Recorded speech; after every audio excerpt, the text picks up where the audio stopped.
Always been really interested in social impact and social services. So for me, we're really interested in it at work.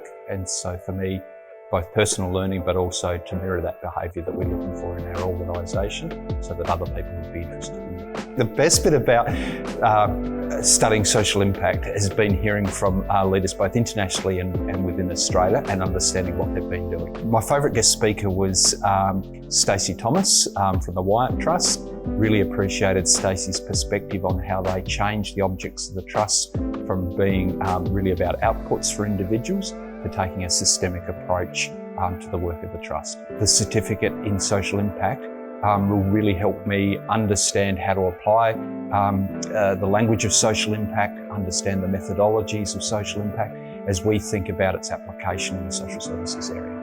I think other executives should be thinking about studying the graduate certificate in social impact because what it requires is an organisational approach.